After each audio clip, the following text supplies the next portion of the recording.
বাস পাইছো দেখা দি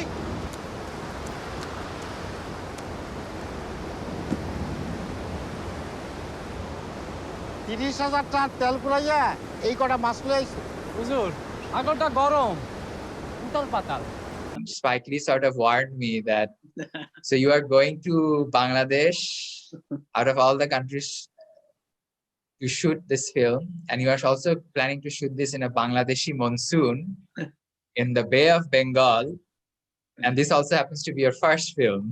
Right. God bless you, my boy. Hi everyone, this is Silesh Ram, AsianCultureVulture.com. I'm glad you could join me today for this interview with Rezwan Shahriar Sumit, who has just written and made a film called The Salt in Our Waters. It's set in Bangladesh, about a coastal village and an artist going into a village and setting up a studio there. And we will talk about the story that unfolds, which Rezwan Sumit now. Sumit, welcome. How are you doing? I'm doing fine. Thank you so much for having me and you know for this session. You're in Dhaka there? Yes, in Dhaka. Okay. Let's talk about how difficult was it to make this film, you know, to get the finance together and then practically you shot in monsoon. That must have been quite a challenge. Yeah, so I wrote the first draft back in 2015. Right. And then I applied for the Spike Lee writing grant or the Spike Lee fellowship. Right. And he picks 5 feature scripts every year to give out this fellowship or writing grant to. And luckily I was one of them in January. And I had January 2016 and I had 3 sessions with him. Okay. Talking about the film and Spike Lee sort of warned me that so you are going to Bangladesh out of all the countries to shoot this film, and you are also planning to shoot this in a Bangladeshi monsoon in the Bay of Bengal, and this also happens to be your first film. Right. God bless you, my boy. Yeah, so he knew that this will be a very challenging film, and he also told me that surround yourself with people who are more experienced than you, so that you can operate in a safe bubble. And did he tell you what he liked about what? I mean, he must have got a lot of scripts, you know. Why did he select yours? What was it about your script that stood out and really made him? Yeah, so he told me that. Number one, it's very ambitious. There's a vision there that he really, he thought that's very interesting. I'm very honored and glad. But the other thing that's more important is that this is a place or a community which we don't see often on the silver screen. Like it's a rarely seen part of the world. Right. So that is what attracted him the most. Yeah. You'll be surprised that even not only to the Western world, but even to people who live in the city in Dhaka, they are not fully aware of these people. We their statistics, because we do know that they exist. They bring Hilsha fish for us, but they are at the end of the day, they are a statistic. We learned that this many people died during cyclone. Yeah. And then it stays in the news for 7 days and then they're gone. So tell us, how did the film come about? How did you write? What was the inspiration for it? Yeah, so we have to kind of go 12 years back in 2008, 3 to 4 months after Cyclone Sidor, which devastated the southernmost point of Bangladesh. I was an university undergrad student back then. Okay. I went with my friends as a tourist because there is also a tourist hub there. Right. But then I stepped out of the tourist bubble. I had a DSLR camera. I was starting to do a little bit of photography back then. And then I started discovering these small-time fishermen, these fishing villages with like 15 to 20 houses. Right. Sporadically along the coast. Did you go out with the fishermen on the boat? Did you get an opportunity to do that? During that time, no. But later, during my research years, many years later, I did. So that image stuck with me. And then when I studied at film school, we had to write this. I went to NYU Tisch, and we had to write a feature length script for our thesis. And I remember sitting on the 7th floor of Bob's library, and the Washington Square Park was in front of me, Midtown Manhattan, Empire State Building, the so-called, the peak of civilization. But my mind, transported me back to the flatlands of Bangladesh, where these fishermen are constantly struggling to survive, but also they have hopes, dreams, and colors in their lives. And it was really important that I only didn't want to focus on the struggles, but also the hopes and dreams. Sure. So, and that's how the writing started. And you were coming from the city. You've grown up in Dhaka, I take it. And, yes. Right. Yes. So I grew up in Dhaka, and that's where I guess Rudra comes in. Okay. Yeah. Yeah, the city boy who goes. Artist character. Yes. How did you shape him? How did that come about? Yeah. So at the same time, while I was fascinated by the fishermen, I was also equally disturbed by this rising,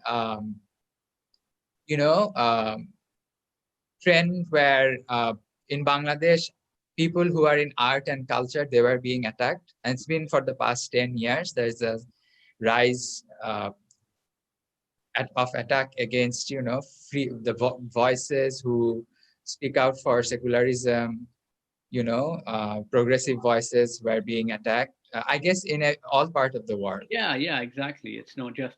And the group Bangladesh I grew up in is very progressive and very liberal. It's a melting pot.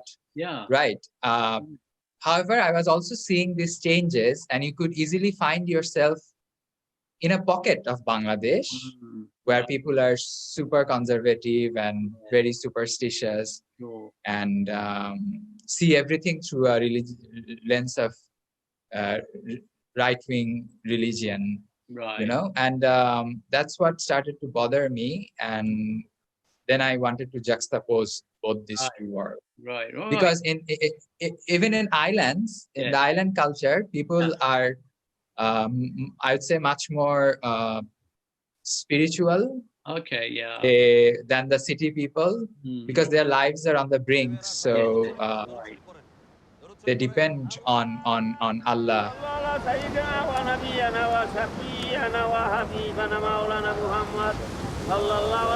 And it's a 1,000-year-old belief system. We do see a lot of cartoonish or caricature type portrayals of these people. And I did not want the chairman to be that. I wanted people to take this issue seriously and to be able to reach out to both the contingents, like both sides of the aisle. I really needed, as I say, the balanced portrayal. And I wanted to also show that, what is it?